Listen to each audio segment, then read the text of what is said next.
Okay, I'd like to call tonight's regular council meeting to order.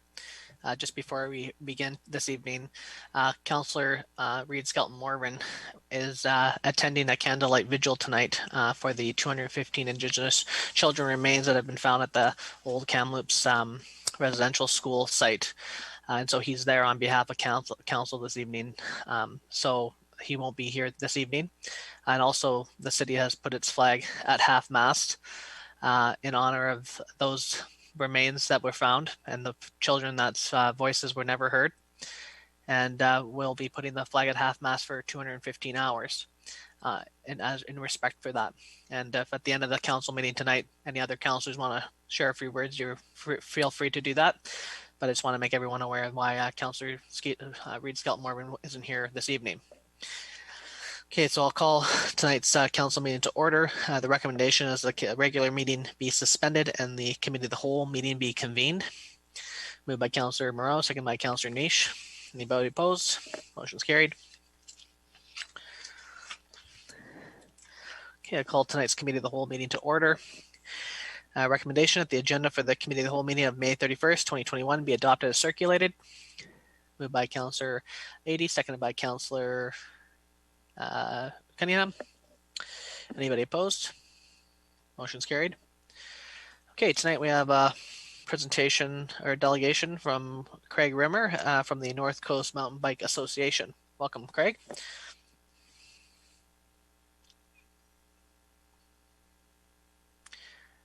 Oh, I just saw them. I don't see them on the Zoom anymore. Okay, we'll just we'll do a little pause here for a moment and let them reconnect.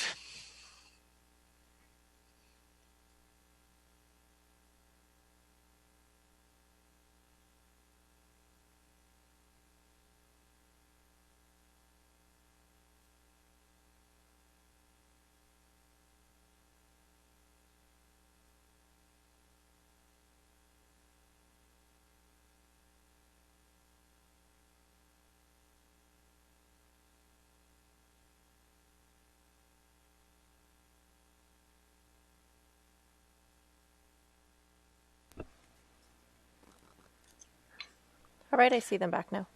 Welcome back, guys. So I was just introducing you guys. So you feel free to do your presentation and council may ask questions after you're done. Welcome. All right. Thank you so much for having us. So we'll pull up the slides there, Rosa.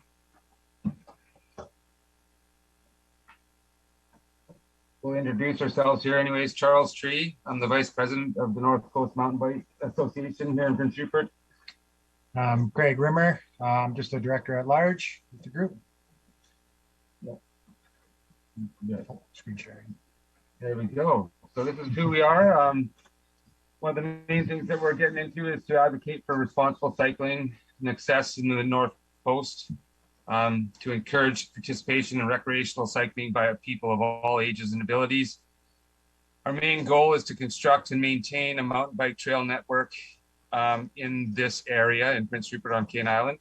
Right now we're standing at 180 members large, which is pretty good, I think.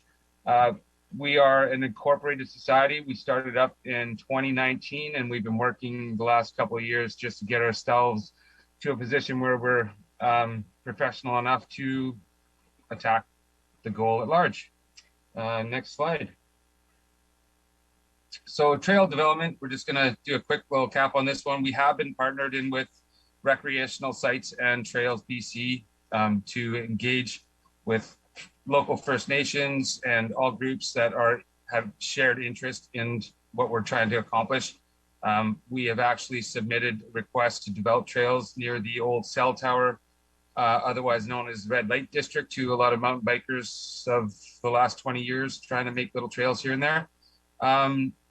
Yeah, so we're planning to, and I think we're at a point with RST BC that we've gotten okay to use a section of land in that area, and we plan to develop a multi-use green trail network for children as a starter to the next stages of the trails we want to develop along the years. Next slide.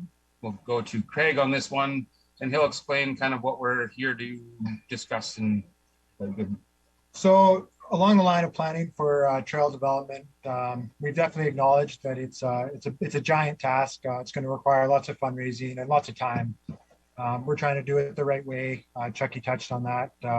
Consulting all the stakeholders, everyone who has an interest in the area.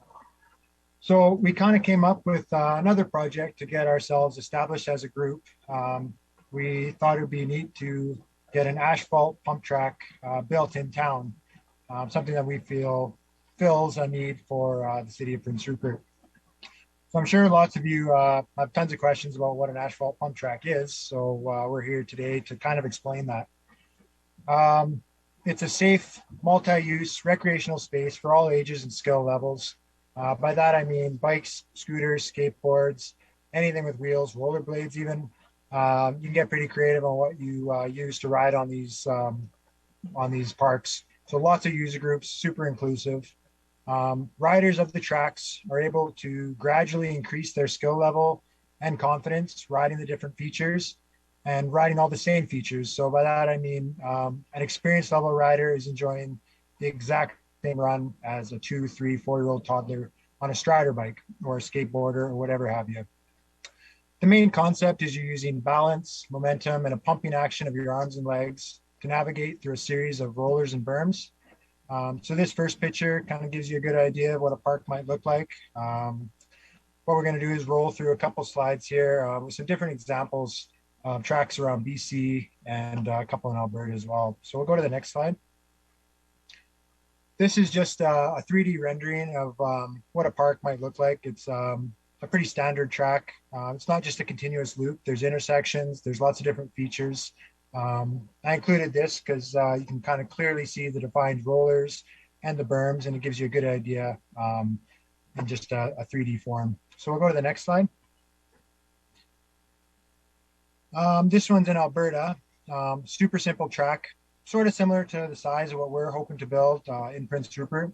You can see they included it in a residential area, a nice green space. Looks like it's getting tons of use.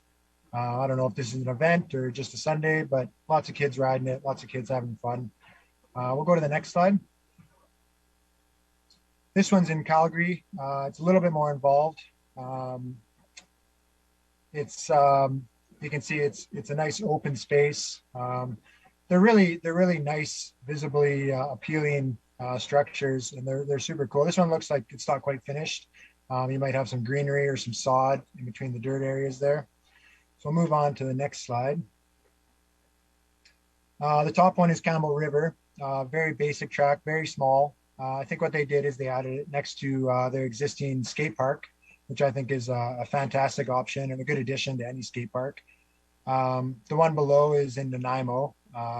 It's a fully fledged bike park. To the left, you kind of see a bunch of dirt jumps and some more advanced level stuff there. What we're concerned with is the pump track to the right. And obviously much bigger than what we're intending to build.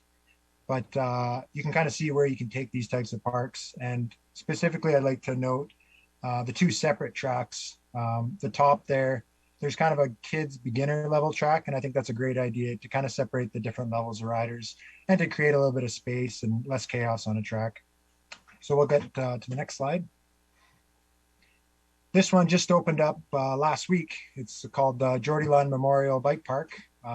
Same thing as Nanaimo. It's got a bunch of jumps, kind of a skills park area, and they got a company to design a massive asphalt pump track. Again, much bigger than what we're intending to build, but I think it shows the uniqueness of these types of parks and kind of where you can take them. So we'll move on to the next slide. This one's in Chilliwack. And again, absolutely massive. This one is pretty unique, has a couple cool unique features like a bridge up and under feature. It's actually the longest track built in North America, I believe. The reason I included it is because Chilliwack, with a population of about 80,000, I believe, they built this track last year, and they already have plans to build another one of similar size, because it's being used so much. It's just crazy busy. The traffic on it is absolutely insane. So they're in the works to build a whole nother track within the city limits. So we'll go to the next slide. And we're overwhelming you with pump tracks here. We got one in Squamish. This one was built by a local volunteer organization called the Dream Wizards, who build trails and parks around town. Looks like they situated it just outside of town, right next to one of their existing jump parks. So next slide, please, Rosa. That brings you or us to our neighbors in Terrace. So Terrace built their track last year, and they did an absolutely fantastic job with it. They've been a super huge help. Their organization there is TORCA, Terrace Off-Road Cycling Association, and they've been a huge help with us trying to get our project off the ground and kind of consulting and guiding us through the process of what it's like to get one of these things built. So I've personally ridden here a bunch with my 4-year-old, with my 2-year-old on my bike, and they have an absolute blast, and so do I. It's such a great place to spend an afternoon, and every time we go there, it's absolutely littered with kids. In Terrace, it's located just behind their skate park, which is up by the hockey arena. And yeah, like I said, it's absolutely littered with kids all the time. It's a great place to go and hang out. The one to the right is just kind of a picture halfway through construction. So we'll go to the next slide. At the beginning of the new year, we decided to really go for this thing and to officially start fundraising to build the pump track. Our strategy was to begin canvassing local industry and small businesses for donations. We had a rough budget set at $200,000, which we got from consulting with Terrace, going back to that. The fundraising right from the start was a huge success. We had a whole bunch of businesses kind of coming after us, asking how they can donate to this thing. I think we raised over $20,000 in donations and closer to 30, including donations in kind. And what that did is it gave us some seed money to really start applying for these bigger grants, such as the NDIT, the Community Investment Fund, Alta Gas has a good grant, the Provincial Gaming Grants, Healthy Communities Initiative, et cetera, et cetera. There's a whole bunch that we've been really going after. We've been really trying to dig deep and figure out different ways we can fund this. To assist with these grants, what we did is we reached out to a bunch of different groups in the community to get letters of support. And I'll just read you off a list of some of the letters of support we got because we feel it's pretty impressive. The Chamber of Commerce wrote us a letter. Chucky's Cycle Shop, that was an easy one. Complete Streets of Prince Rupert wrote us a group. I'm sure you're familiar with them. The Gymnastics Club, KN Trails, RSTBC, TORCA in Terrace again, and Black Lambs and Metlakatla have both written us official letters of support for building an asphalt pump track in Prince Rupert. Another interesting partnership that we came about throughout this process was with the Pacific Northwest Division of Family Practice, which Dr. Coetzee in town helped start. And he reached out to us and was super interested in what we were doing, super keen to help. So he's put us in touch with someone, part of that organization, has helped us kind of chase grants, figure out what to apply for, figure out what we're eligible for. They've been a huge help for us chasing some of this money that's available. I can't tell you exactly which grants we've won out on yet, but I can tell you that we are at past the 50% mark for our fundraising goal, which we are super thrilled with. We feel like it's been a huge success in a very short amount of time. So we'll move on to the next slide. We'll talk a little bit about construction and maintenance of a track like this. We've engaged several companies specializing in bike park design and specifically asphalt pump tracks. We've gone pretty far with a company called Velo Solutions, which is an international company. They've built tracks all over the world. I encourage anybody watching this today to check out their website and check out some pictures. They got lots of videos, lots of really good information about what these kind of tracks do for a community and examples of people having fun on them. And like I said, lots of good content, videos, pictures. Building one of these tracks is fairly simple. It's very labor intensive, and we'll be leaning on a lot of volunteer support, which we're pretty confident we'll have no problem with. We got a lot of confidence in the residents of Prince Rupert, and the interest we've had in this project has demonstrated that. What we end up with is a very visually appealing community space. They're super interesting to look at. They're very neat. You can kind of decorate them a bit with greenery. The asphalt design is just cool to look at for people with no interest in bikes. it's a cool feature to walk by and see in the town somewhere.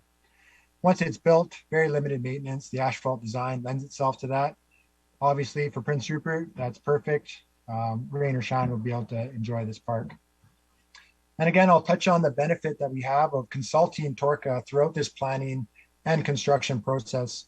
We feel it really gives us a leg up. They've let us know already things they felt they did right, things they did well at, and other things they would have improved in the process. So that's been a huge help for us. And we'll go to the next slide. This is where I come in. It's all the boring stuff. So just stick with me as I go through it. But we do want to point out that throughout this process, we also have been paying attention to liability and insurance and the stuff that I know that the city will not want to take on. And we've already gone through the process of getting quotes. We work with the International Mountain Bike Association. We're a member with them, and they've put us in touch with the insurance brokers they use for coverage just for our club. We're going to need that anyways, but also for the tracks that we're going to put in, like the park that we're talking with you guys about, and our trails. So we're already all far down that road. We even have people that are offering to pay for that yearly for us. Obviously, there'd be considerations on wherever the site may go, whether you need lighting, signage, so wear your helmet, and the fencing and that kind of thing would be considered as we get down the road of actually having a place to put it. In general, a pump track by natures are extremely safe and forgiving. It's no different than someone biking down the road to go get their groceries or go pick up the kid from school, except that you have a controlled environment with rules and regulations, wear your helmet and gloves, and encouraging wearing knee pads, elbow pads, that sort of thing. I think in the end, this will lend itself to our trail building. That's one of the reasons we really like it, is because it will make that trail riding safer just by giving kids and people the place to build their skills before they go out in the wild and ride the trails that we're going to put in as well. It really does build skills well, and that's what it's all about, really. Having fun and building skills. We'll go to the next slide. So benefits to the community. We've said it already a couple of times, but multi-use, inclusive recreational space. I think every town can benefit from those.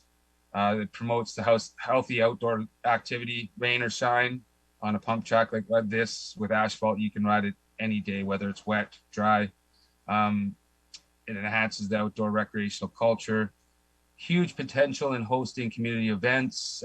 As we saw on one of the slides earlier, that one little pump track that Greg pointed out in a rural area, it had a ton of people there. I think it even looked like it had a food truck to the side.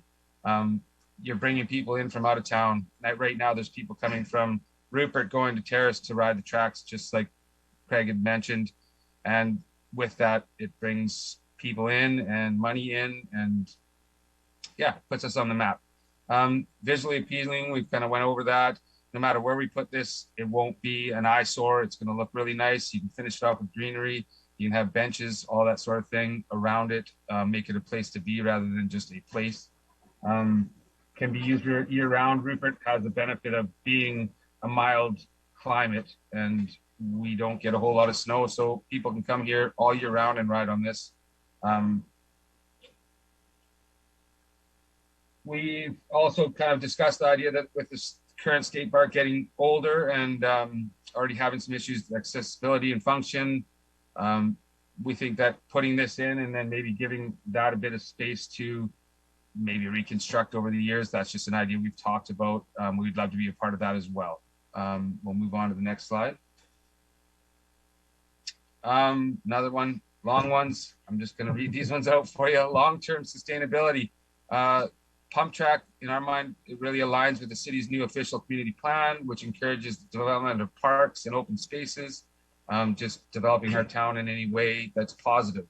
Pump tracks add a valued asset to the community and will be fully funded through our grants and donations and our volunteer work. We don't want to put any increased financial burden on the city at all. We want to make that very clear that we're willing to do whatever it takes to make it work. Asphalt versus gravel. Obviously, gravel in this town with the amount of rain we get would be hard to maintain. The asphalt is just a really sturdy platform and it'll be there for a long time. And during this global pandemic, I think everybody that's been part of it, which is everyone, notices that everybody needs to get outside and needs more places to go for outdoor recreational opportunities. This will provide one of those. The pump track is the first step in a multi-year plan for us to push forward and just continuously build and maintain trails to encourage people to come here and enjoy our area. We think it also will, and I mentioned it will have some economic benefits.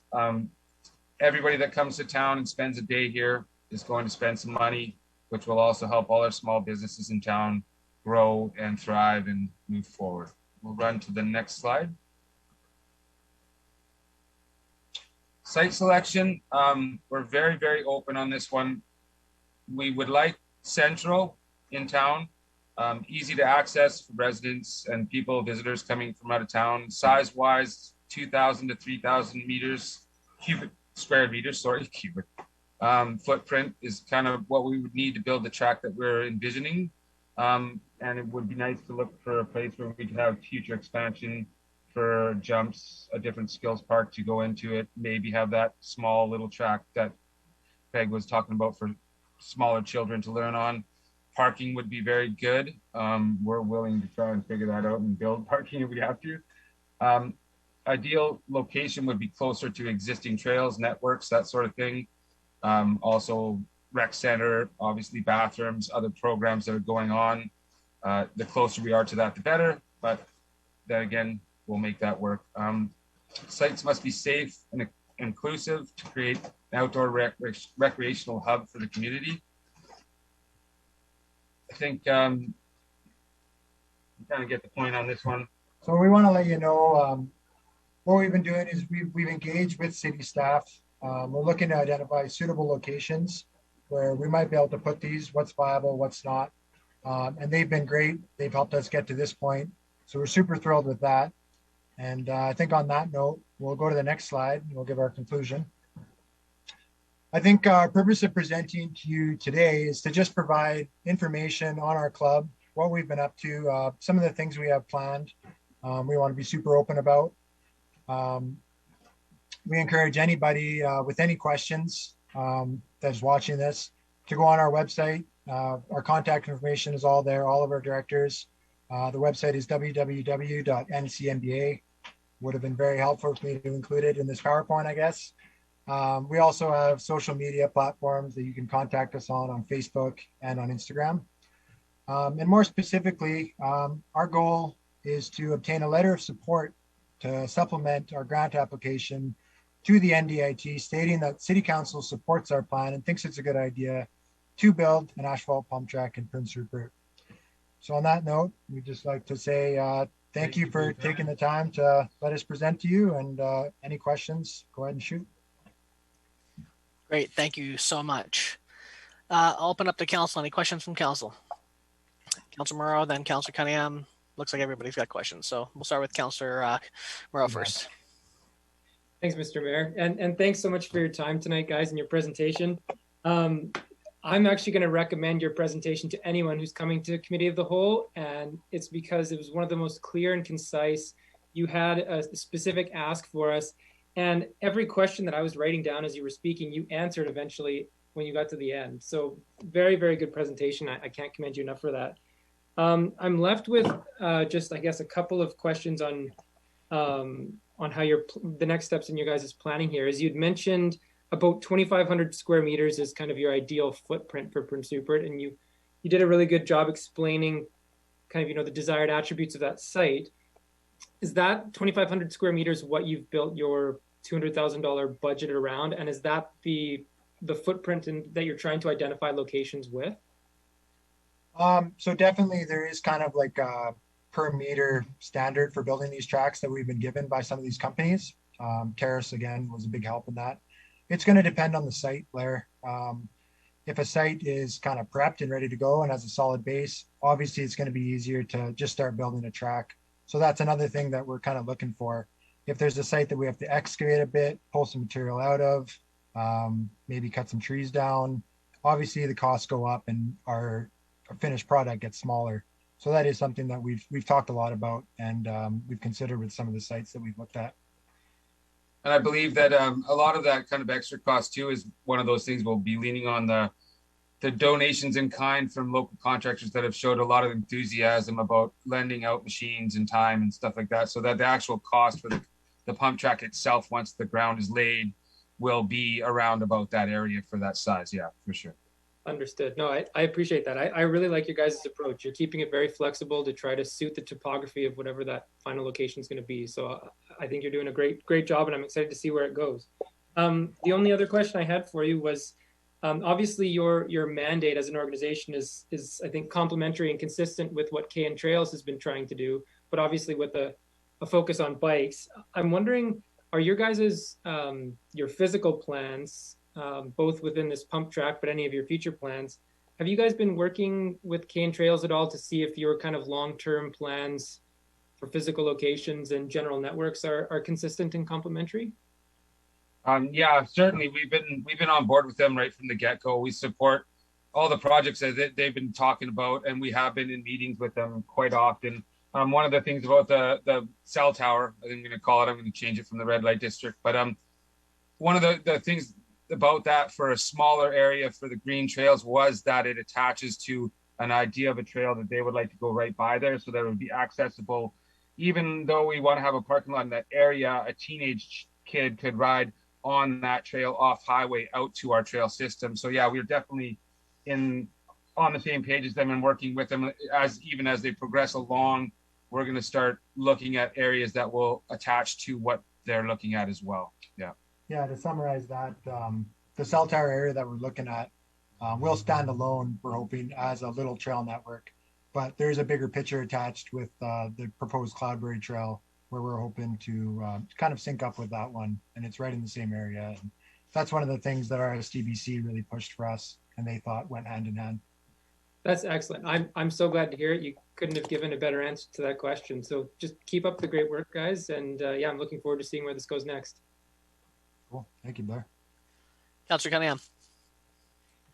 Thanks for your time tonight, guys. Great presentation. And yeah, anyone that can answer most of Blair's questions before the end of a presentation, it's done a good presentation, because you've answered most of mine. The only other, after Blair there, I was going to ask about working with KN Trails and that, but also where can people make donations, private people, if they want to? That might help you out a bit here, but I'm really impressed with what you've done so far. It's fantastic, and what I like about this is I have a grandson that goes to Terrace to use their track now, and that's so just having him stay in town to do mountain biking is going to be a plus, and that and it's the beauty of this is it's trail riding is becoming more and more versatile for different age groups. So you can see that in the Lower Mainland as the trails are developed, more and more people up to their, maybe not my age, but you never know. If you allow electric Absolutely bikes. Right. Oh, we'll get you an electric bike. Don't worry about that. Yeah. Yeah. Absolutely. We yeah, 100% agree. Yeah, okay. But yeah, I'd definitely be interested in how people can make private donations to your cause. Yeah. Yeah, so information is available again on the Facebook and Instagram pages there, and our website has a lot of good information and actually has a link that you're able to donate. We accept email transfers to northcoastmba@gmail.com. Again, I could have added that in the presentation. Well, you can also actually just come by my shop, and I have a donation tab right on my computer. So you can just do it directly through my shop as well. We've got it all set up. You can get your membership here if you want to as well. Yeah. Anyone wanted to reach out, just reach out to us. Okay. We made it pretty easy to donate. A couple different avenues. Okay. Thank you. Councillor Ranawa. Then Councillor Adi, then Nish. Thanks, Mr. Mayor. Thanks for your presentation. It's great and looking forward for this to go through.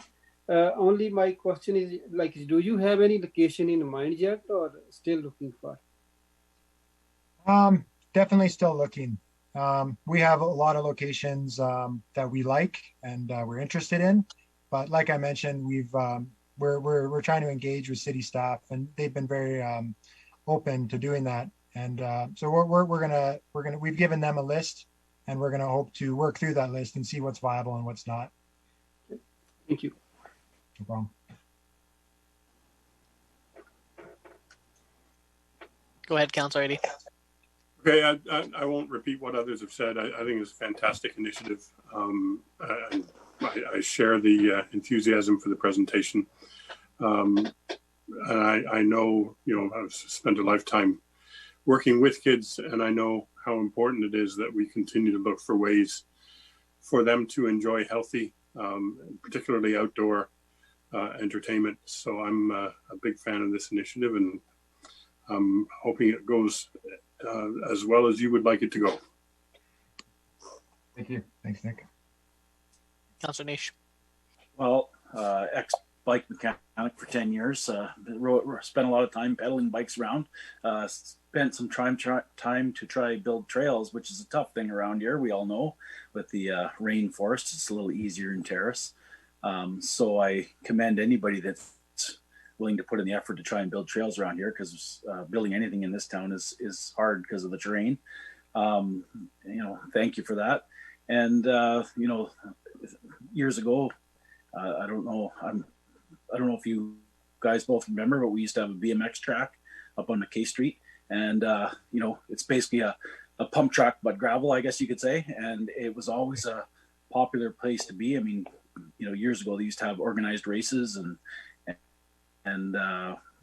when there wasn't organized races, there was tons of kids using that BMX track, and it was a very popular thing to use. And I can see this being even more beneficial, and more people using it, more kids using it, because it's not so specific to just BMXing, but to all different things. So good job, and by the sounds of it, you probably got a lot of support from this council to making things happen. So good luck. Cool. Yeah, thanks for bringing up that old BMX track. I was going to say, I remember the gates they had. You sanded them. They actually had the proper gates. That's ancient history, and we were going to include that, but we thought too far gone. No one's going to know what we're talking about. You got to be probably 40 plus to remember that. Yeah, I think so. Well, thanks for your time, guys. We really appreciate it. I think my only thought here is, I know after talking with staff that they're definitely committed to working with you guys on a site location.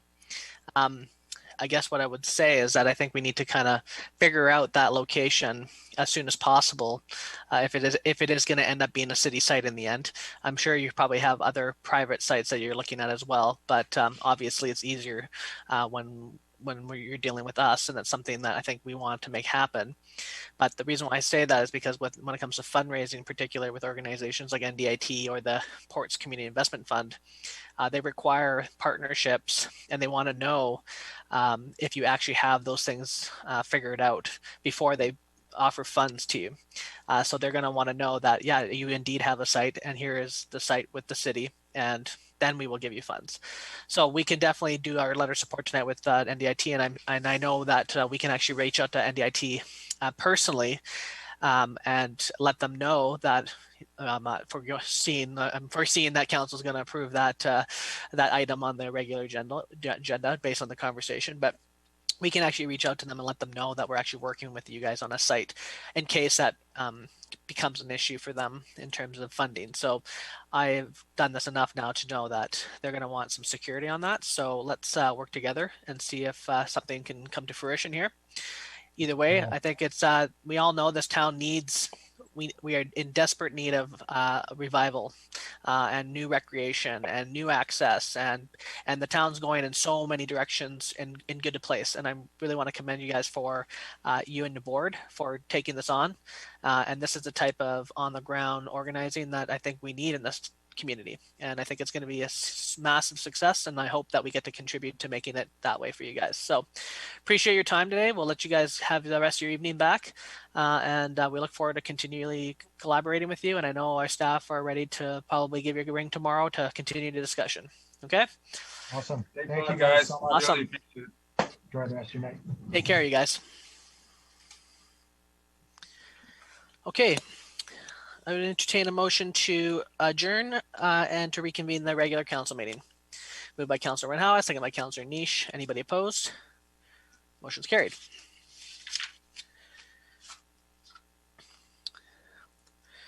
Okay, I'll recommend recommendation that the agenda for the regular council meeting of May 31st, 2021 be adopted as presented. Moved by Councillor Cunningham, second by Councillor Adey. Anybody opposed? Motion's carried.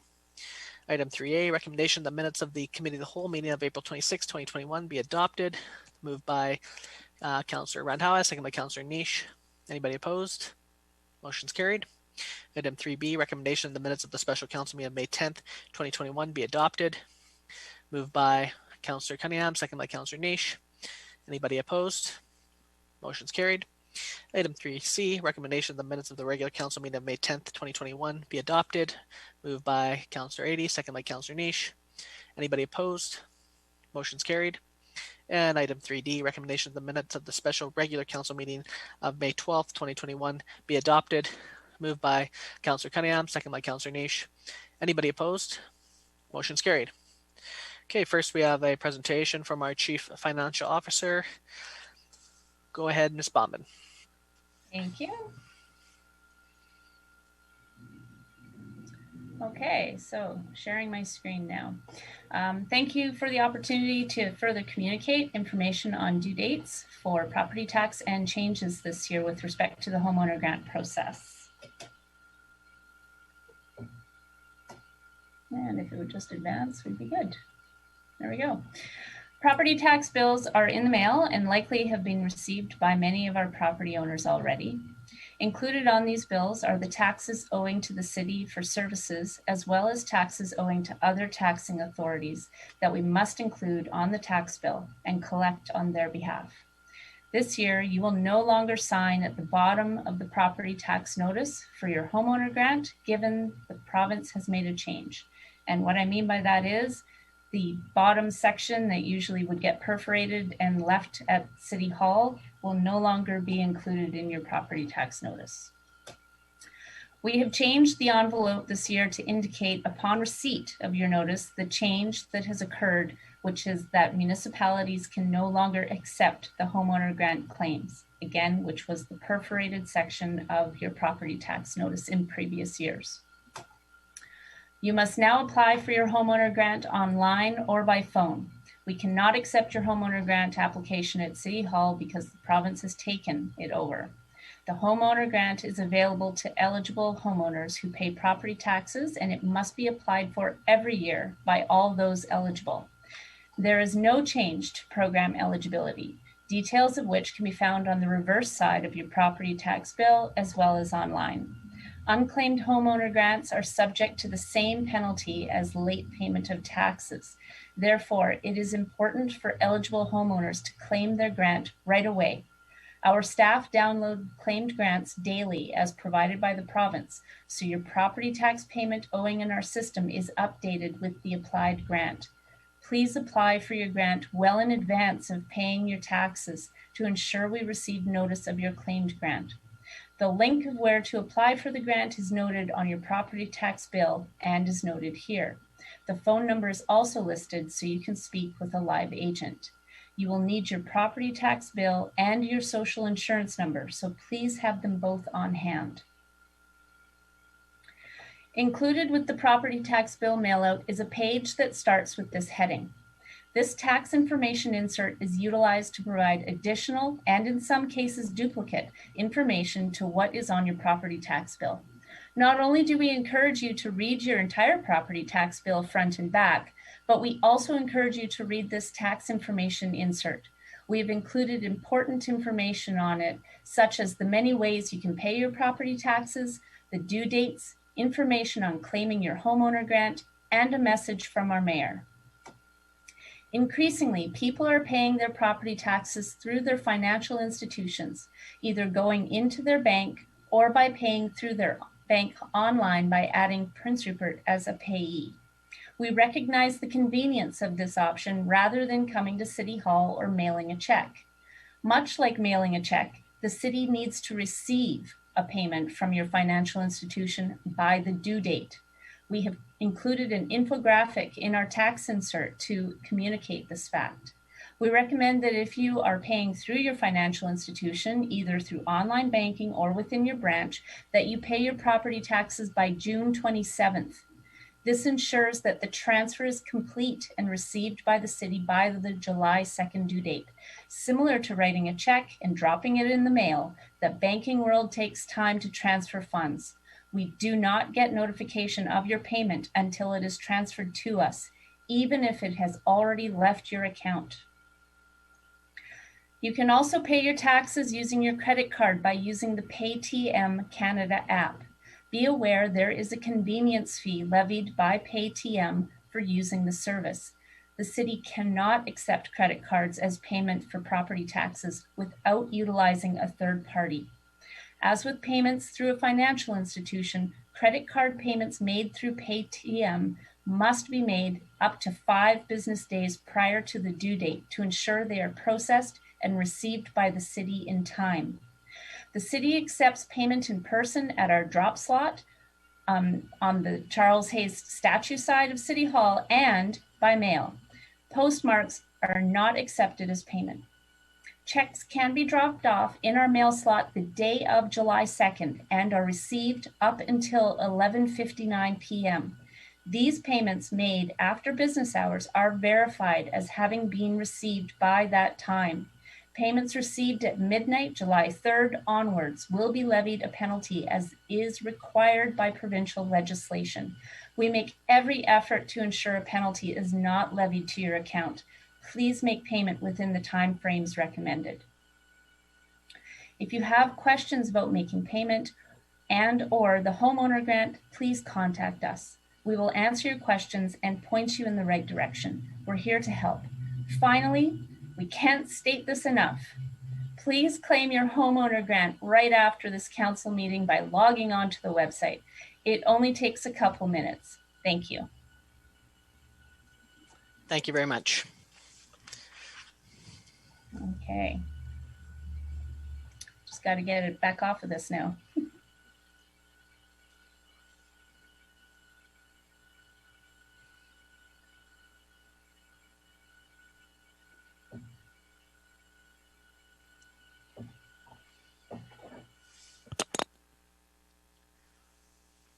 Okay, thank you. And I know that we've been doing some social media awareness around the homeowner grant this year as well, so I appreciate that.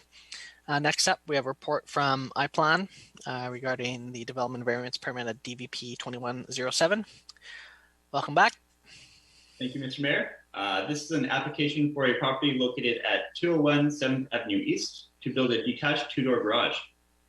The applicant is requesting a variance to increase the maximum accessory building height from 3.6 meters to 5.2 meters, and a variance to increase the maximum accessory building floor area from 70 meters squared to 72.5 meters squared. These requested variances are not anticipated to negatively impact the neighbors. However, city staff have indicated concern over the use of the Bowser Street laneway. The Director of Operations advises that the laneway is not built to city standards, and the city does not approve of the unsanctioned use of the laneway. Approving this variance could impact the city budget, as it may need to upgrade and maintain this laneway.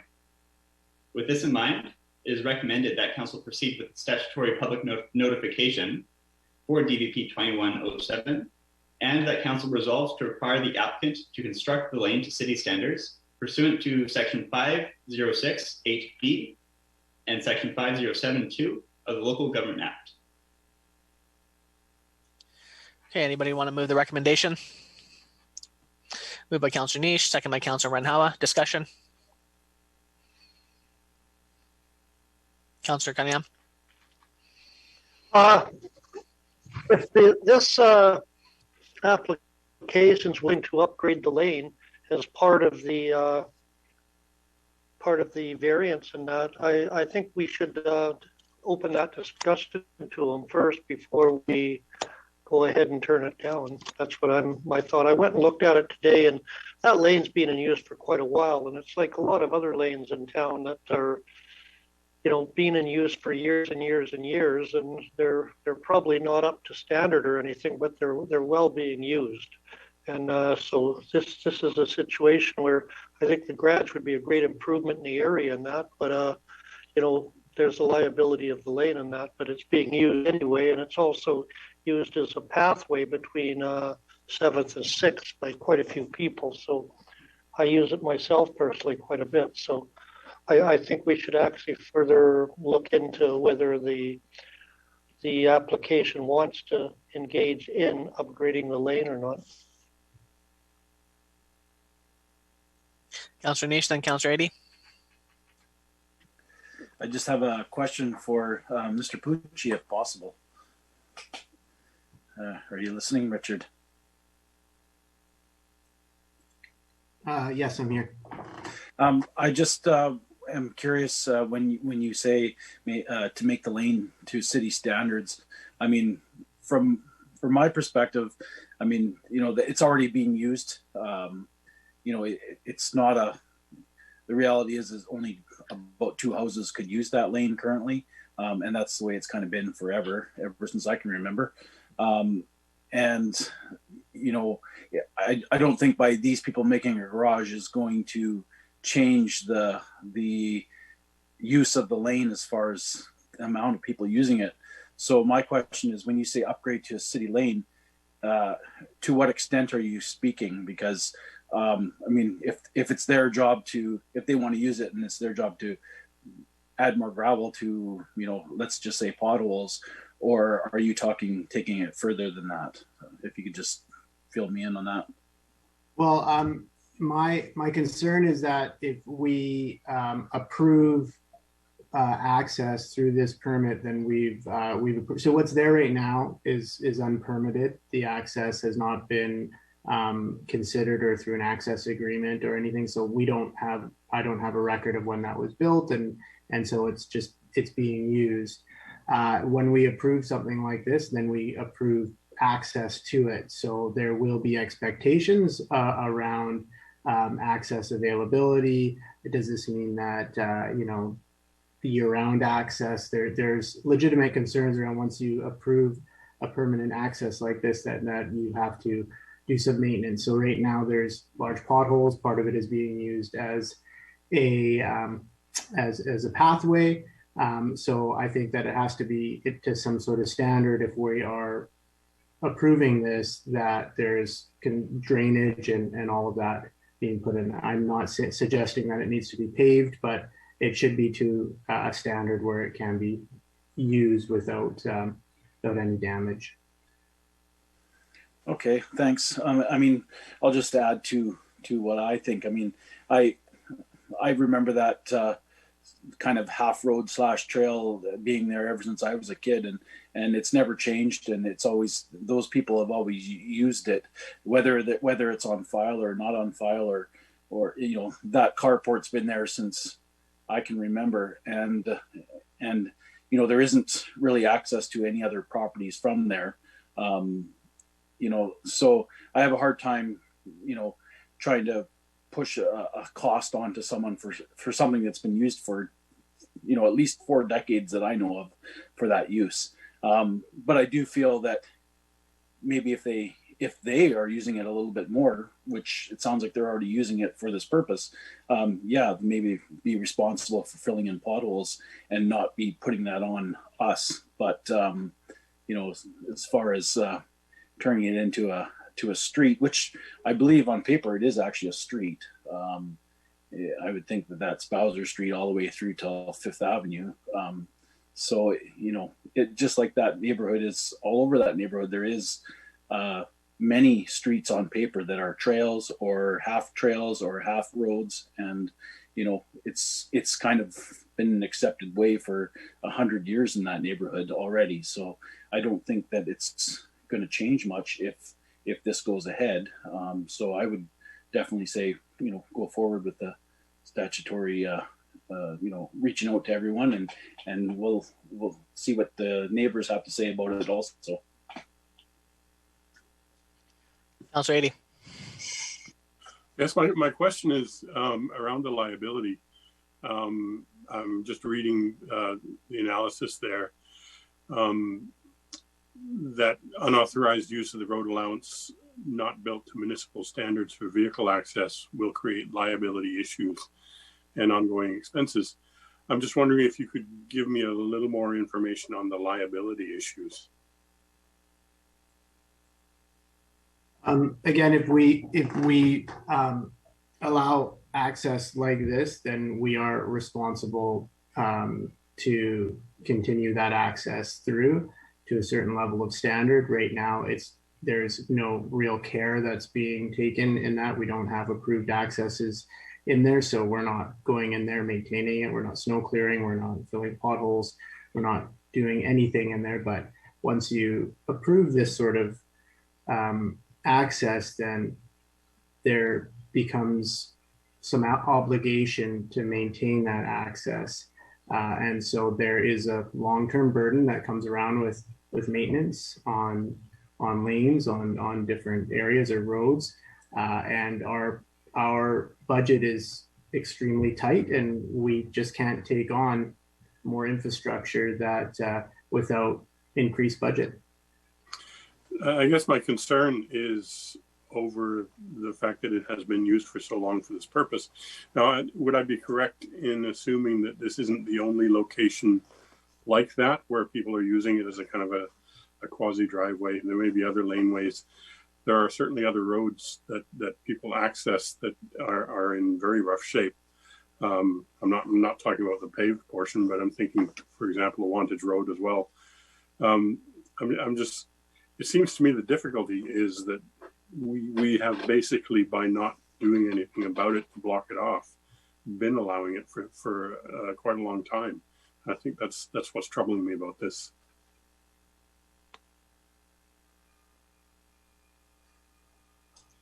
Maybe I can comment. Yeah, go ahead. I mean, the difficulty is that once we become active and actually do something and issue a authorization, then if anything, for example, if somebody, because of a pothole or something happened, then they can basically sue us for damages. And that's what Richard means when he says there's an added liability. If it's been like that forever, we will probably attract some liability anyway, because it's public property. But if we do something active and then we say, yes, we will grant permission to access the laneway, then there's a duty of care on the part of the municipality, and we would be expected in the courts to have, paid attention to the kind of manner in which that laneway is being looked after. And if it isn't looked after appropriate, something goes wrong, somebody's tire goes flat or whatever, or something even more serious, then we will attract that liability. We will attract more liability by approving access onto the laneway than we will if we were just to leave it alone, like we have on many other locations.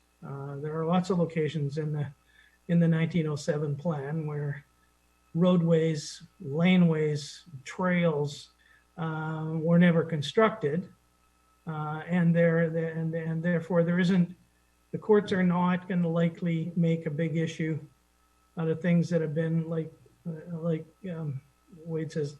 Actually, I think it's been around since I was a kid. So Wade, that's a lot longer than you. But the reality is that if it's been like that there's a certain level of liability which we attract as a municipality. But as soon as we do anything active, including the issue of a permit, then our level of liability is much higher.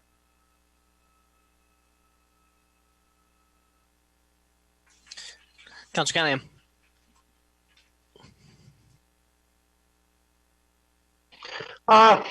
If we start worrying about potholes and liability, then we've got a bigger problem than this little half lane.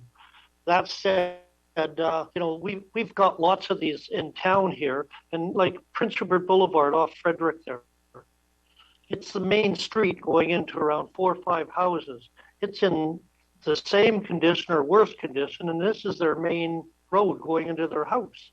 And that's just one example. There's quite a few examples of this type of road in here. This lane we're talking about, this is actually a street, Bowser, but it's I think we should just let it go to the neighborhood and see what they say. And I really think that there's a happy medium that we can find here. You know, that road's been there for, I don't know how long. Are you going to stop people using it as a trail because it's got potholes in it? You know, like every trail between 7th and 6th and 8th and that has potholes in it. You know, like we're opening up a can of worms here that, you know, if you want to stop people using something because it's got a few potholes in it, then, you know, I won't even go there. But, you know, there are other streets that are actually main streets that are dirt in this town, and they're not maintained by us either. And people have been asking for them to be maintained or graded and that for years. And, you know, they're not maintained, but they're still the main, they're actually a mailing address street. And that, so I think because this has been there forever, and you know, and I think it goes back a long way. I talked to somebody that's lived in that neighborhood for over 50 years, and they remember that road there being there ever since. You know, all they say that's changed is the trees have overgrown on it a little more because of lack of use. But that back lane right now is access that people use, and I think we should help them use it as much as possible. Maybe I can comment on the bigger scheme here. Yes, there are all kinds of unconstructed pieces of public property which people have taken upon themselves to go ahead and use. And I think generally the municipality is not too concerned about that. However, when we go ahead and issue a permit or we do something active, we then accept that the way in which that lane is now is the way in which the municipality should meet its own standards. So what we've got here, and let's not talk specifically about this issue, but there are many laneways where in the process of people applying for the appropriate permission from the city, then we actually get the roadway constructed or improved to an appropriate standard. That's all we're talking about. Many municipalities have something called local improvements, and we've talked to council about this in a number of locations where the neighborhood gets together and goes, I'm sick and tired of these potholes. Let's get together and let's pave the laneway, and we'll put it on our taxes in that location for say 20 years. We'll ask for the municipality to chip in a share. Usually that share is, in most municipalities I've worked in, is 50%. So the general taxpayer pays for 50% of the improvements, and the local, usually on a frontage tax basis, can chip in to improve the laneways. And then what happens is that Richard gets an opportunity to build a lane which meets a standard that will be effective in delivering the kind of public service that the people in those areas do. But it's not, look, during the big downturn and, you know, the city sold its grader. You know, as a city manager arriving, you know, 15 years after that, I'm not impressed that we have a municipality with many gravel laneways and no grader. So, you know, you got to recognize the fact that we've gone through a tremendous issue of downturn and reduction of services, et cetera, et cetera. But one of these ways in which I think Richard legitimately is trying to sort of set a particular standard for laneways, et cetera, is to work when people ask for something to improve their circumstance, that they would be amenable to contributing towards the public good by making some improvements to the areas which they want to use. I don't think that's unreasonable, and in fact, in most municipalities, it's very common because of our history, because of the 1907 plan, because of the lack of complete sort of construction of all of the roadways that were on the plan.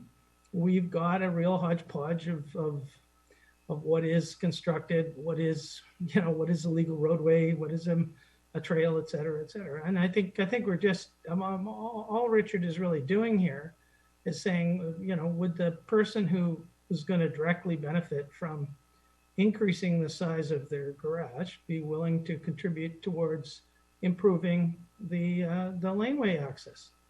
I think, and yes, it is a conversation, which I totally agree with Barry, that we should have for the whole community, because there are a lot of laneways and a lot of unconstructed roadways that we need to deal with. But, and again, it's one of those things that it's a priority issue as we start to come back from very difficult economic times. These are some of the issues that we can start to manage. And I think the local improvement is another way to deal with it.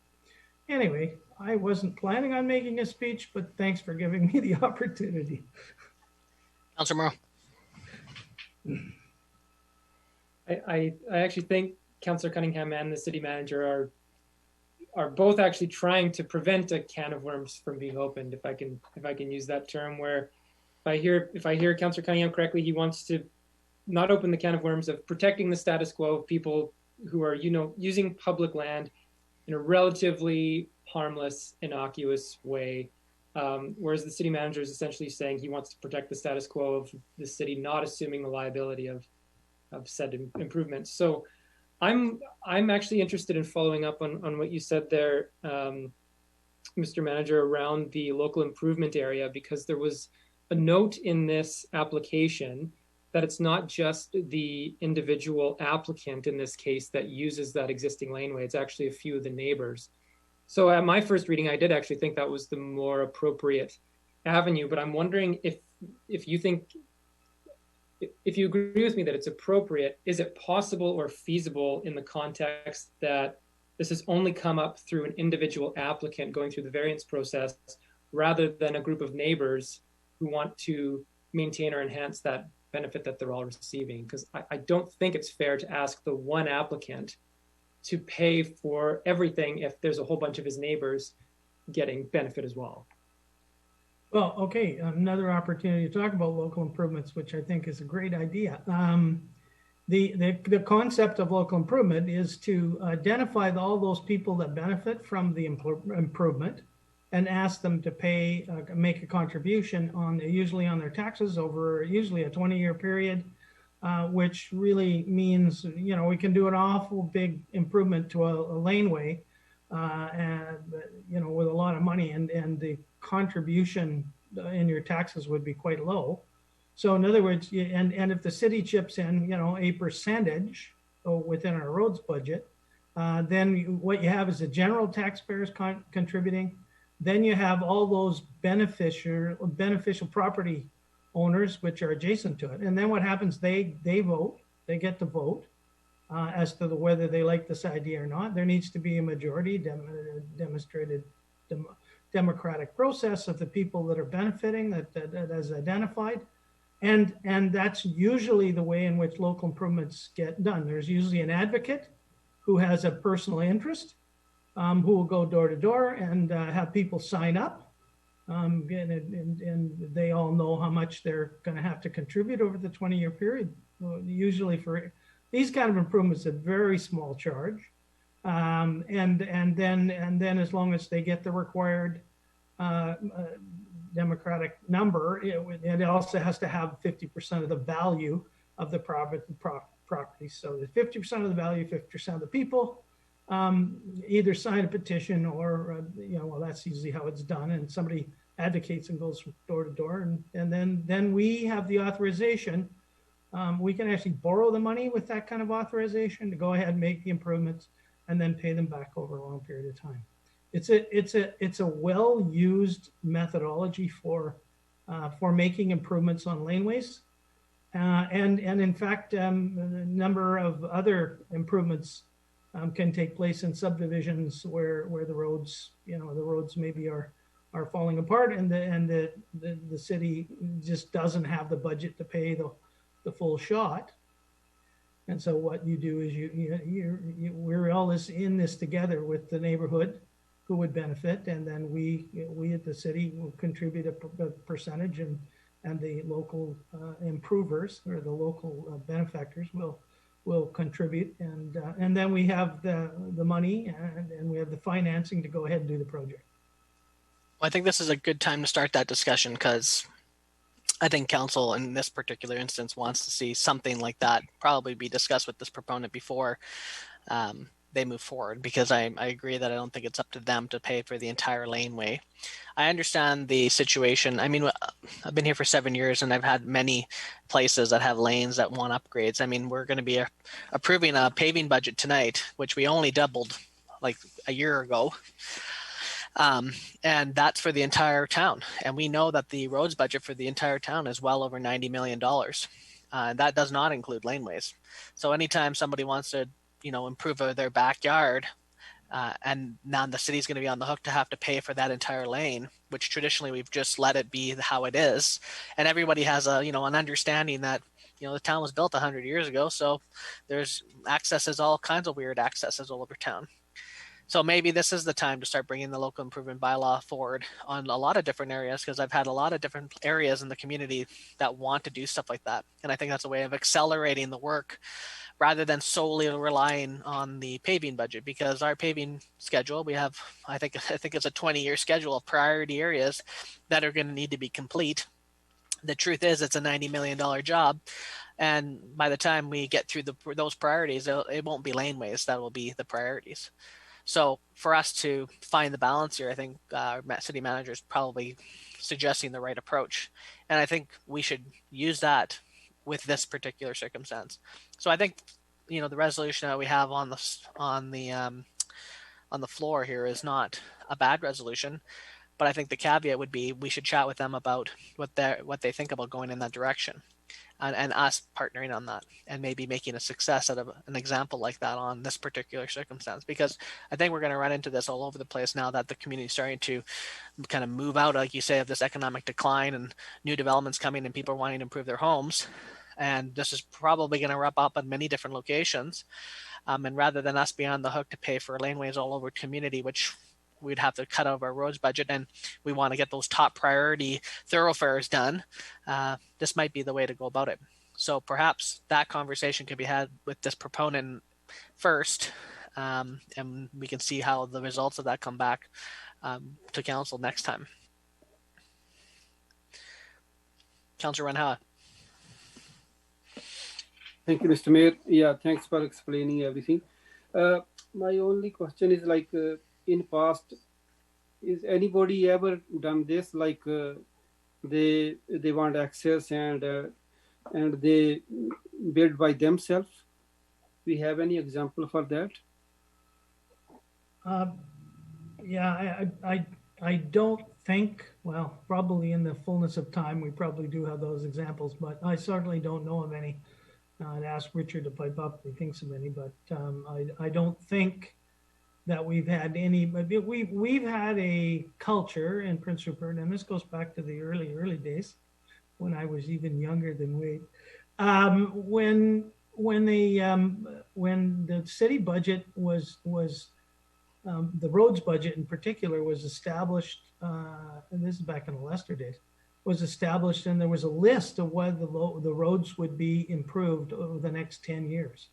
So neighborhoods knew which road improvements were going to take place, and they knew for a long period of time. It was just a matter of waiting until your turn, and then there were some improvements made. And all of that cost was borne by the general taxpayer. So equity was found in the fact that they would lay out the roads in some kind of a logical priority order. The difficulty is after the downturn, all of that kind of went out the window, and we, I think, have been operating sort of very much at sort of at a panic stage. I mean, we've all driven up a number of roads that are seriously in need of help, and it's overwhelming to try and establish priorities. The nice thing about a local improvement is it helps you establish the priorities, because it indicates that the members in the neighborhood are willing to contribute more than just waiting for their general taxpayer or general taxes to actually pick up the tab. And I think that, so yeah, there is an opportunity here, I think, to rethink the financing of the improvement to our road network in a way that I think would be helpful. And it may start with a bit of a groundswell from laneways, probably because there's so many potholes and they're so poorly, there's so many poorly constructed laneways. Thank you. Mr. Buchan, go ahead.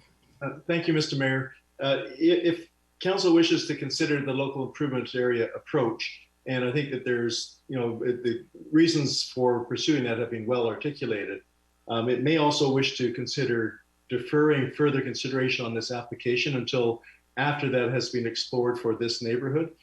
Because if you go ahead with the notification and you don't require the frontage improvements, which you're entitled to do, and you allow the improvement to proceed, that takes away an incentive for one property owner to participate in a positive fashion in that initiative. So council has a choice here, and the local improvement area, is a bit of a, not just a compromise in terms of cost sharing, but it does allow pursuit of a broader community interest. But in that context, perhaps this local interest should be deferred just until you've gone through that process. Councillor Eadie, then Councillor Niche. Yeah, and I appreciate all of the information that's been brought to the issue. I think what I think I would prefer to see here, we're talking about a cost that we're going to be, considering burdening a taxpayer with, the resident with. I went and had a look, and as far as I could see, and maybe I'm missing something, you're basically looking at two properties that make regular use of that laneway. So it may be as small a number of homes as two. Maybe I'm wrong in that. What I think that should happen, since we're exploring a way of doing things that hasn't necessarily been done before, is two things. I think first, we need to have a clearer sense of the cost of what we're actually expecting. So how much money are we actually talking about in terms of these two residences? It's not a very long piece of road. So I'm hopeful that it's not an exorbitant cost. And the other piece is to ensure that we've had some consultation, not just with the applicant, but also with the other resident or residents who may be also brought into this conversation. I think both those things need to happen. So cost and consultation. Council Niche. I'm going to use one of our usual sayings that we associate with Blair, and I'm going to say, Bob, your philosophy, I guess, on this is great on paper, and I see, like, if anyone was wanting to build a lane to their back of their house, then I totally agree with the approach of doing the area improvements. But when you have an existing something that's already there and something that's already been used as that purpose for 50 years, all of a sudden, because the guy wants to apply for to build a garage instead of a carport now, or does that mean we're going to start putting up barricades and saying, sorry, you can't use it unless you pay for it?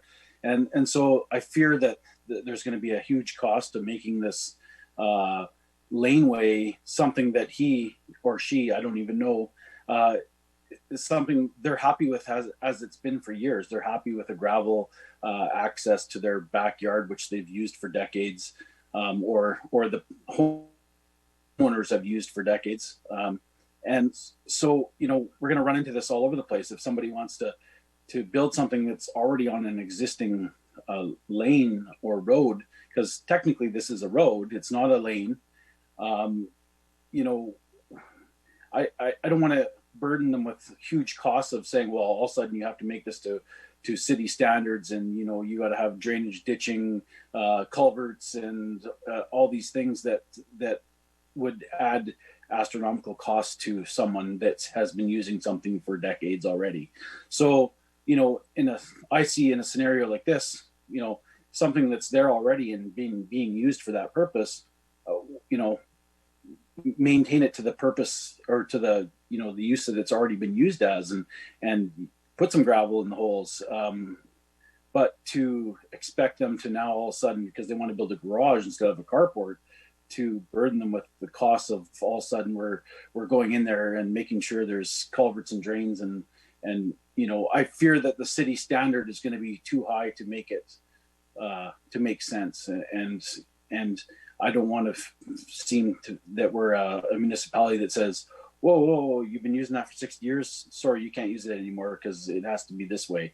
You know, and we have to have that balance of using something that has traditionally had that use versus, you know, the idea of doing improvements on something that hasn't had that use. If it's just a trail, if it was just a trail through there all the way, and they wanted to build a garage back there, then yes, I can understand that, where we're saying, oh, okay, you want access to that now? Yes, you have to build a road to our standard. And, you know, if you want to start driving on there, this is what you need to do. But this has been driven on for, like you said, since you were a kid. So, you know, we have to use a little bit of common sense and a little bit of leeway as far as when we're working with these existing properties. And I don't think that, you know, I fear when I hear those words, the city standards, that all of a sudden this is going to turn into this person is going to have to spend, you know, $50,000 developing a new lane so they can access their garage. And, you know, I think obviously this is a discussion that we should be having for future. But I would like to see, you know, this motion move forward, you know, as it stands, and we can have this conversation in the future about lane access and, you know, existing lanes and, you know, ones that are non-existent. I think it's definitely, you know, some people want lanes behind their house and they don't have them. And I can understand having to, you know, spend big bucks to make it proper if it's a muskeg hole right now. So I'm sure we'll have lots of conversation about this. I think, Councillor Niche, the challenge is that we all know that it's been used for so long, but now if we allow a permit to be going through this area that we have basically not really technically officially put any sort of access rights to, the city is legally liable to do something about that road, whether we like it or not at that point. So what our operations team is saying is that we're on the hook then to pay for that cost. And if everybody who wants to do one improvement in their back lane decides to go forward, then we're going to be on the hook on all of these laneways when we have a limited budget, is what the challenge is, I guess. So they're bringing something forward to just let you know that if we allow this permit, we can't just turn a blind eye to the state of that lane. We're saying, yes, you can have access by giving you a permit to that and allowing you to do that. But for 60 years, it's been, no one's officially ever noticed it. And so now they're putting it to front and center that, hey, we actually want access and we need access because we're going to build a carport for vehicles. It puts the city in a position in our insurance piece where we can't just go, okay, well, like, you just keep it the way it is and we'll just all turn a blind eye on that. Mr. Pucci's telling us, okay, well, if that happens, then we have to do something. So that's where the balance comes in. And I'm agreeing in one spot, you know, we shouldn't be putting that on one taxpayer. I'm now feeling like we need to have a conversation with this person before we move anything to public notification and actually have a more in-depth conversation. Because as the motion as it stands, we're saying not only is it public notification, but that they must pay for the improvements. And as Councillor Adey has said, we don't even know what the cost of something like that is. And if this is a bigger conversation about local improvement, then that's a conversation needs to be had. And I think we would be wise not to proceed this to public notification and actually have a conversation with this proponent before we bring it back to council. So that, because this is a bigger conversation that's happening right now. And I think there's a balance that needs to be found. Councillor Cunningham. First question is, how do we know the city didn't put that lane in? You know, or that road in there. It's been there for 50 years. The city might have put it in 50 years ago. You know, but here we are. We're pushing for people to clean up their houses, improve the neighborhood. This person comes along, wants to improve their lot, and we're going to penalize them now by saying he can't use the lane he's been using for the last 40, 50 years. If it wasn't him, it was whoever lived in the house before him. And we don't know. The records don't show who put that lane in there. It could have been the city put it in there 50 years ago and it was used, and just because it's not being used constantly, it's fallen into disrepair. And because we went through poor economic times, we stopped maintaining lanes. And that happened a while back. And Bob Long will attest to that, because we've had a few lanes where people have been using them, and then all of a sudden they made the improvements themselves, and and all of a sudden, oh, you got to remove this, you got to remove that, when all they were doing was just putting it back to where it was originally. And so I think this person's being penalized because they've come out and want to improve their lot, their neighborhood, and that. And here we are arguing that no, you shouldn't be improving anything. Just keep quiet, shut up, and you can keep using the lane. But now they might lose the use of that lane just because they've wanted to do something to improve it. And Councillor Cunningham, nobody's saying that. You have to accept the situation as what it is, and that is that the city can't turn a blind eye now that this application has come forward to a lane that's not been maintained, and therefore it must become an actual proper lane now that is fully maintained, which means the cost is going to come onto the city, which means the conversation is anytime somebody wants to do something in their backyard, the city's going to be on the hook to pay for all those lanes to be upgraded. And we have a budget that we've already set, and if council wants to raise taxes to go fix lanes, then that's our prerogative. We can do that at budget time, but we've already passed our budget. So the challenge right now is we can't just not do that. Even if it's been the way the world's been for 60 years, we can't just ignore it. Legally speaking, if we're going to permit somebody to have access, we are liable on what is that condition of that road. If that person trips on a pothole and falls over and decides, you know what, the city, they weren't maintaining that, and now I'm going to sue them, then we are legally liable because we had granted them access to a permit to do a carport. And what our staff is only saying, and this is why we as council are debating it, their recommendation to us was, well, we'll get someone to pay. And now we're pushing back saying, well, we don't think that's necessarily the right choice here. And so we have to find a balance between, we don't have a limited budget on a roads budget, which we've already set. In fact, it's on our budget tonight, and none of it has anything to do with lanes. It has to do with high priority roadworks areas, which we have neglected for years because the budget's been under $500,000 since 1998. Which we are the first council to double it. And we need to probably double it a couple more times to get it to where the road budget really needs to become. But it's not punishing anybody. It's just making sure that we are fully cognizant that if there are existing places and we have nothing on paper, Councillor Cunningham, from 1950, whatever, and if there's no access anything and no one has any records of it, then theoretically speaking, it doesn't really exist in paper. But now it will, because we have an application who's coming forward to say they want access. So our staff are just trying to say someone's going to have to improve that laneway. Councillor Nisha's point as well, if that's to city standards, then it's going to have to be probably a very expensive build. But also we are mandated by insurance associations on what those standards look like, in particular engineering standards. It's not like we can just willy-nilly a road saying good enough. Once it's official, once somebody has something to build, it needs to be done a certain way, which is why I would recommend that we actually table this motion right now and our staff engage with this person and we actually discuss how this can be brought forward and get Councillor Ady's question answered, which is what would this actually cost, rather than just blanketly saying you pay. And then we bring it back with a more reasonable solution, because I think we can all agree that we don't think it's fair to put this on one proponent who just wants to build a carport. And I think we all want to see that person get to where they want to get to, which is to build something new, which we all want to see happen in the town. So I'm going to put a motion to table this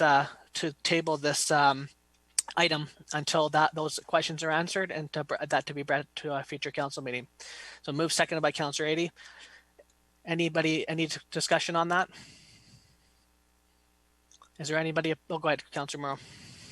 I don't think there's normally discussion on. No, there's not. I just remembered that. Yeah. So is there anybody opposed?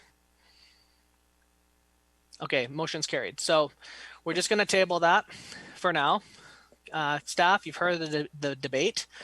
I think we need to talk to this proponent and we need to figure out a strategy here to not just develop this particular laneway, but probably laneways across the community.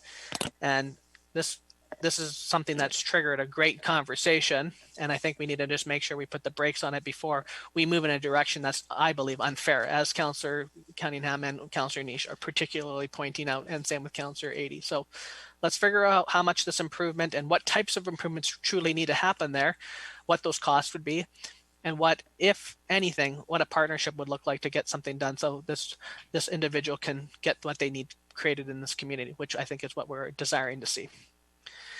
Okay, so let's move on to the next one, which is Development Variance Permit DVP 2108.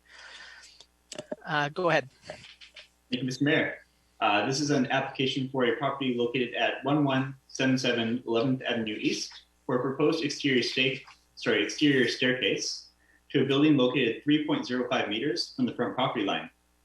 The applicant has requested a variance to reduce the required front property line setback from 3.6 meters to 0.6 meters.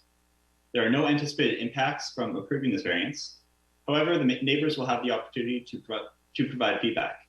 It is recommended that council proceed with the statutory public notification for DVP 2108.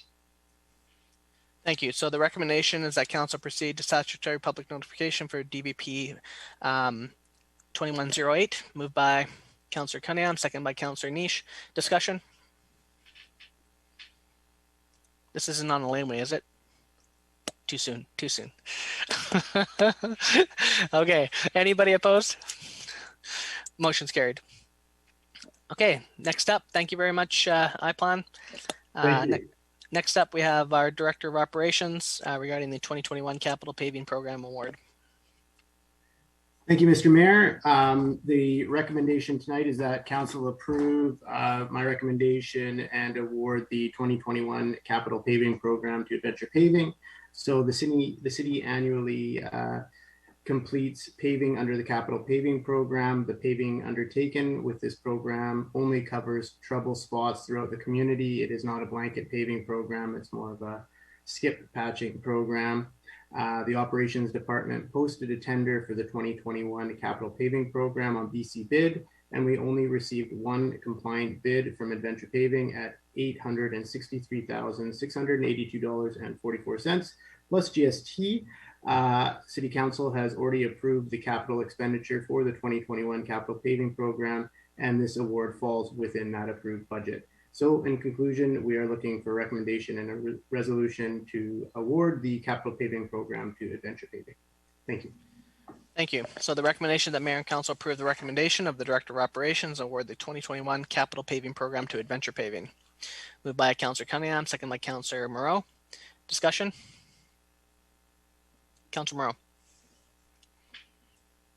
Moreau. I always tend to say this to Mr. Pucci whenever he makes our jobs incredibly easy by presenting, the lowest and only compliant bid happens to be a local contractor. So when those factors come together, it's always an easy decision. So thanks very much for your work on this file. No problem. Thank you. We have a great team in the operations department. Other comments? My only question would be, so Mr. Long just brought up the fact that we used to have a kind of a list, I guess, over time. Does the operation department have a kind of a list on multi-year plan, or is it mainly health and safety, high priority as they arise areas for now until we can kind of get a more steady paving program going? What's the methodology, I guess you could say, right now? Unfortunately, we're really only looking 1 year in advance. We know right now what we're doing for this year. We're scoping out trouble areas for next year, but we can't advance it any further than that. A lot of it depends on where we have major breaks and other issues, road rehabilitation, to try and leverage some of the funds to do these works. And we always try and spread the paving throughout the community the best we can on the east and west side. And we've tried to do it again this year the best we can, and we do have a decent spread. But, areas just seem to pop up right after winter around right now, and they just show themselves, and we have to deal with them. So the other thing then too is maybe to explain to the public a little bit more. So some of our roads are actually capital projects then in the end, because there's substrata issues that are within, depending on certain neighborhoods, how the town was filled back in the day. I know that a lot of the fill is like McNichol Creek fill. There's some hog fuel fill. So is it not just that we can't just put money yearly into a paving program? Some of it will be actual capital investments where we actually have to do full rebuilds of certain areas, and it's not really worth paving them in some respects. Is that correct? Yeah, that is correct. We have to look at where the money, there isn't a lot of money, as council is aware and the community is aware. So we have to look at where the best place to put that money is. So if we're planning to do a major capital improvement with a road rehabilitation, it's best to save that money and redo a whole street at once, or a section of McBride, or whatever we're looking at, and then put that capital towards sewer, water, roads, sidewalks, curb and gutter, and get a whole new infrastructure out of it that will last a lot longer.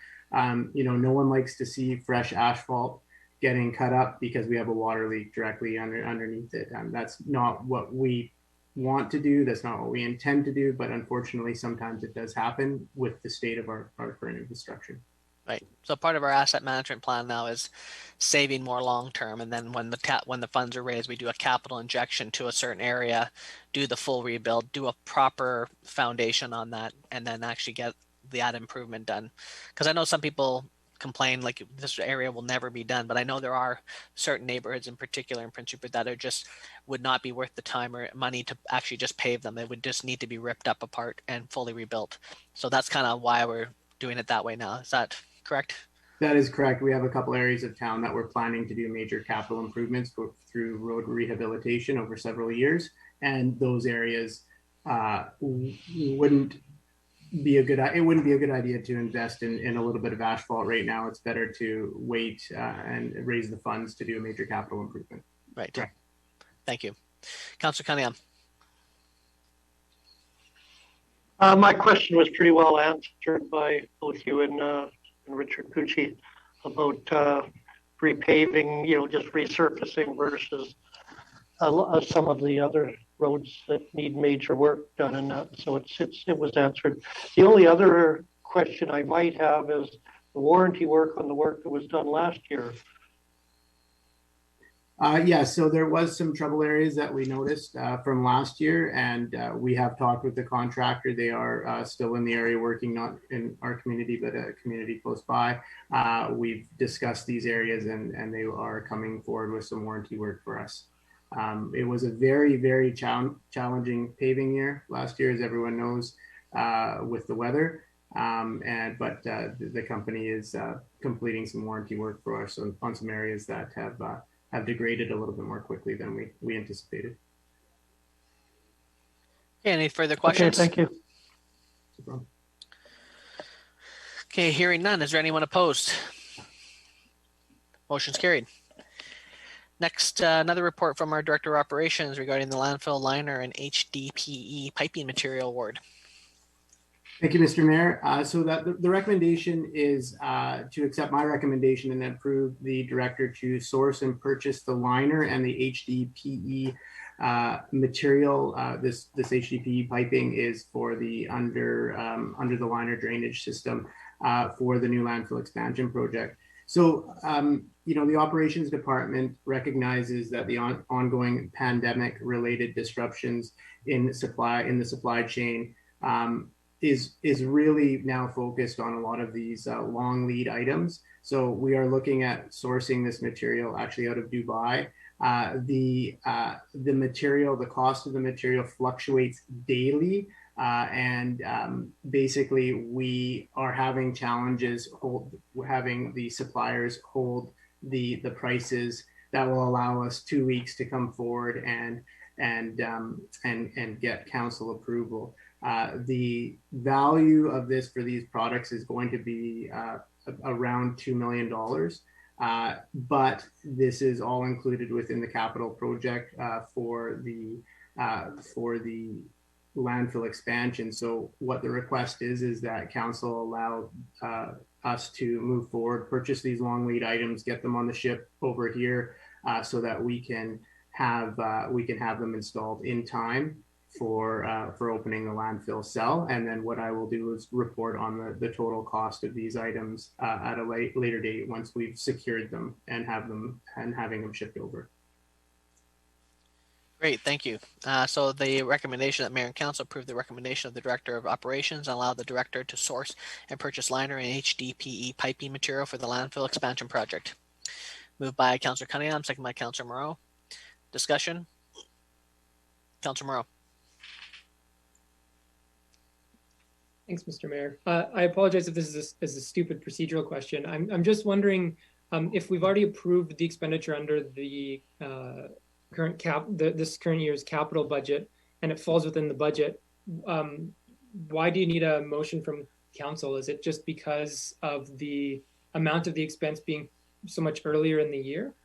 No, thank you, Councillor. It is because the purchase is over $1 million. So in our purchasing policy, we need to get permission from council for a purchase of that size. We don't have signing authority for that, but there's no way for these guys to be able to hold their rates as it's fluctuating daily with the petroleum price, because that's what this product is made from. So we need to act immediately. We've already lost opportunities to have it on a boat twice now. So we need to get that here. We have space to house it within our warehouse if it gets here early. We just need to secure that long lead item because everyone is going to be doing landfill expansions and all of these things, and we need to secure our materials now. Councillor Niche. Yeah, I was just gonna kind of support you on this one because I've seen it in my line of business and construction, and I've heard different stories from different contractors, and I've heard like electrical quotes where they're only holding the quote for 4 hours for material, so you only have 4 hours to decide whether you want to buy it at that price. So I think that anything we can do to try and get that material here and secured at a reasonable price, and kind of rather than having to trying to hold those people to their costs, which is really not that possible right now with COVID. So yeah.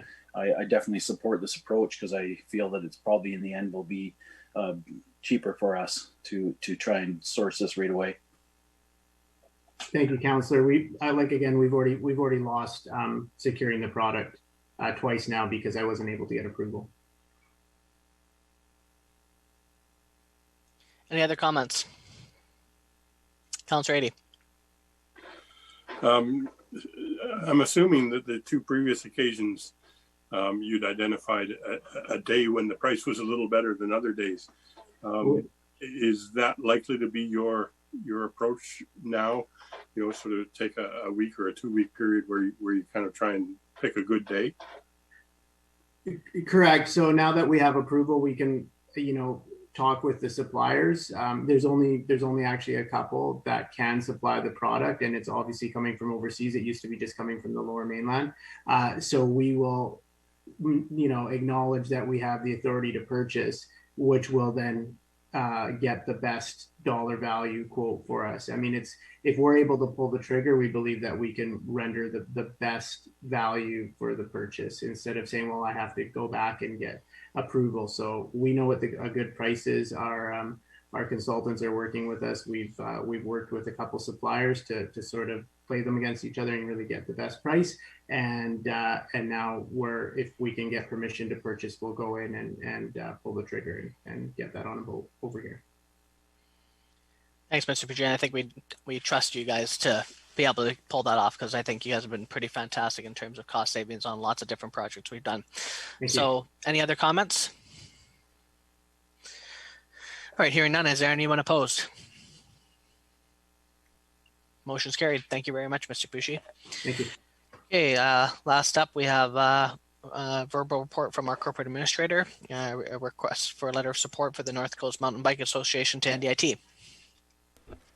Thank you, Mr. Mayor. In response to and as was heard from Mr. Rimmer and Mr. Tree earlier at the Committee of the Whole, we are looking tonight to recommend that Council authorize staff to provide a letter of support for the North Coast Mountain Bike Association for their ASPHALT pump track project for the application to the Northern Development Initiative Trust.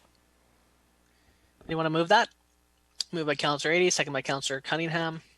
Any further discussion? Okay, hearing none. Anyone opposed?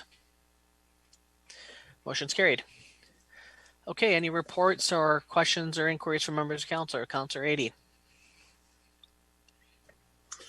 Yeah, I just wanted to share that on May 20th, I was part of the town hall that our MP Taylor Backrack put together on rail safety.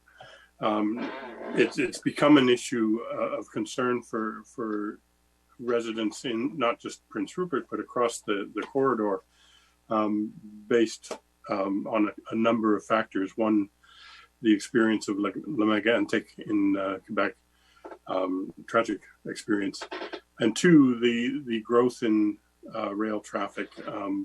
So I wanted to just give a brief kind of summary of that town hall and where it went and what kinds of concerns were raised there.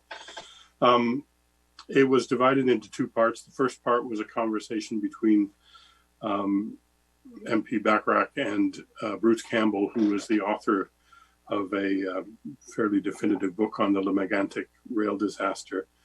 And I just wanted to touch on a couple of interesting things that he said. And then the second part of the discussion was public questions. And rather than go through all of the public questions from all of the different communities, I'll just highlight concerns that came from Prince Rupert. So as briefly as I can manage.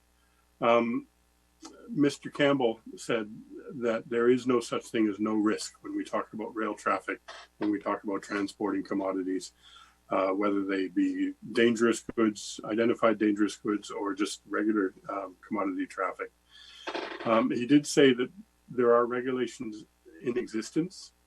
I know from having looked at websites of the rail companies that there's a great deal of time and effort put into presenting to the public what their objectives are in terms of rail safety. So it's not that the companies aren't aware of the issue.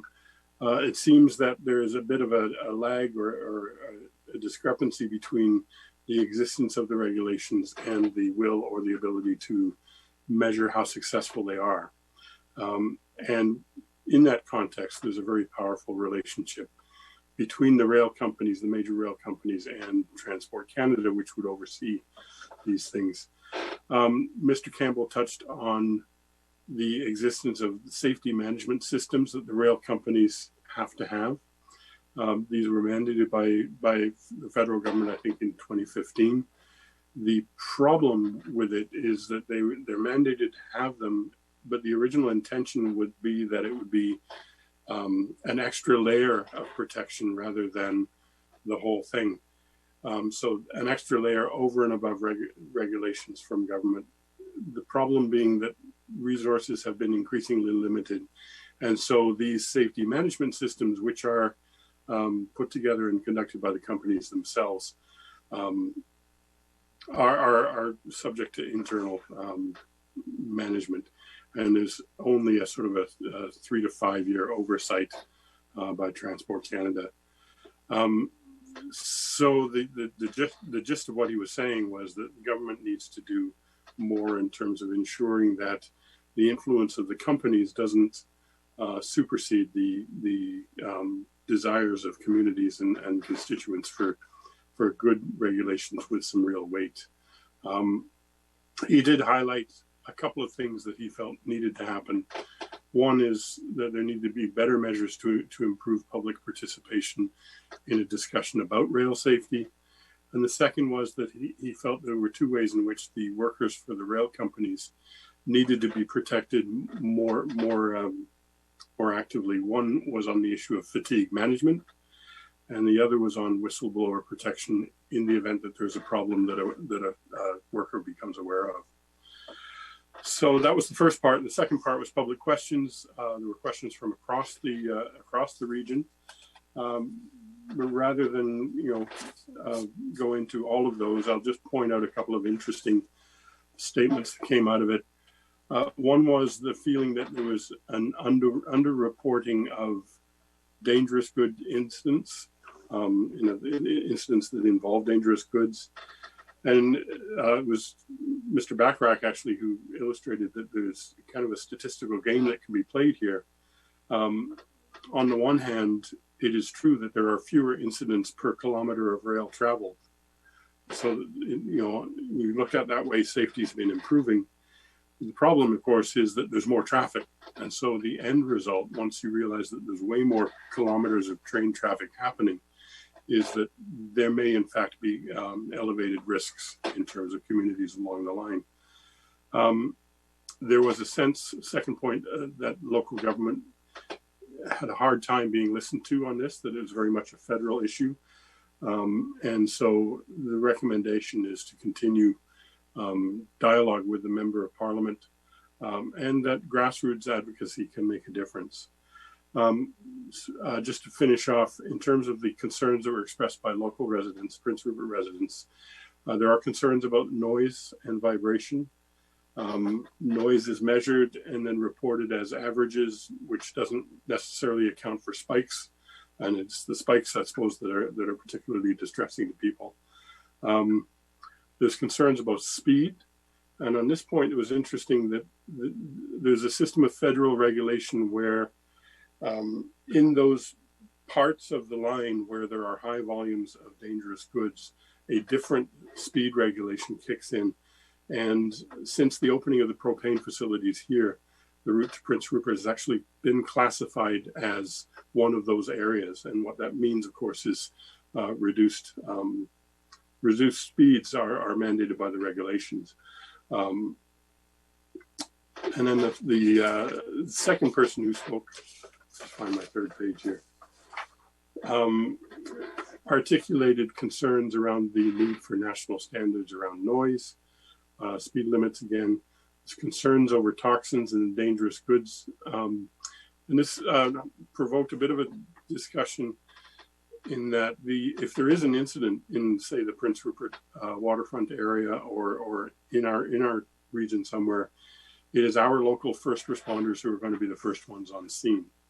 The railway companies have staff and personnel who are trained in dealing with it, but they're not here. They would need to come from further away. I think Terrace is the closest place. So there's a time lag there where it really does depend upon our first responders. So there needs to be, and I know there is a relationship between first responders here and the companies in terms of emergency planning, but it's not something the public necessarily has very much access to in terms of the details. The response from the MP was that there was work being done on some noise standards, and that there really does need to be some work put into developing a forum where there's a real dialogue between not just levels of government, say municipalities and the federal government, not just the company and government, but also including a community voice component in that conversation. And so there needs to be some work done. And I think it really needs to be the results of not just Prince Rupert, but the collective voice of communities along the line, working with federal government to work towards a little bit more life in that conversation, so that residents can feel that their concerns are being heard. So that's I've left a lot out. If there are people who want to give me a shout and ask more about that town hall, I'm happy to share that. But that's the summary of what I came across there. Thank you. Thank you very much, Councillor Adey. Other reports from Council. Councillor Niche. First off, I'm just going to start by acknowledging the tragic events that have risen up in the last couple days here with residential schools, and I don't want to spend too much time on the subject because it's a long subject to talk about. But what I want people to do is just listen to and start to learn the true history of what happened, and we can all work through this together. I'm sure everyone's got their opinions on things, and there's been a lot of discussion already in such a short period of time, and this is not going to go away anytime soon. So I'm not going to say too much about it. And on another note, I would just like to send condolences also to our Mo the Pro, who used to be our golf course guy at the golf course for decades and decades, and everybody knows him that went golfing, and he lost his battle recently, and I just wanted to put condolences out to the family of Mo Hayes. Thank you very much, Councillor Niche. Councillor, we'll loop back to you, Councillor Eady. Is that okay? We'll Councillor Renhow first.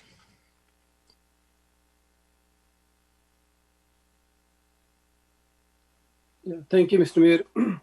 Yeah, it's very painful and heartbreaking to hear that 215 bodies were found at the former Kamloops Indian Residential School. I think that all levels of government should do more work in partnership with First Nation communities to fully investigate other sites where children were buried in unmarked graves. So let us not forget them. Thank you. Thank you, Councillor Renhow. Councillor Eady. Yeah, I just wanted to echo what people are saying. Councillor Niche, in 1983, I went from being worked in a bar in Victoria to having a couple of suitcases and a guitar on the wharf in Kitkatla. And one of the first people that I spoke to, in fact, the first person that I spoke to there was Russell Gamble, who was on the dock mending his net. And it was a huge change for me. And I now know, although I didn't know then, how little I knew about the experience of First Nations people in general, but also specifically with respect to the residential schools. I learned a great deal while I was there, and I've learned a great deal since. And I really, from a very sincere part of my heart, want to express my condolences, I suppose. It's a very poor word for the deep pain that these events have caused. And so my thoughts are with all of those who are affected by these circumstances. And I hope that one more time we'll find an opportunity to improve our level of understanding of these issues, to move us a few steps closer towards the healing that needs to take place. Councillor Morrow. I think in the spirit of what my fellow councillors have said, but I think most importantly, in not wanting to forget and in wanting to take action, I think what's most important to ground ourselves in is the National Truth and Reconciliations Commission's report.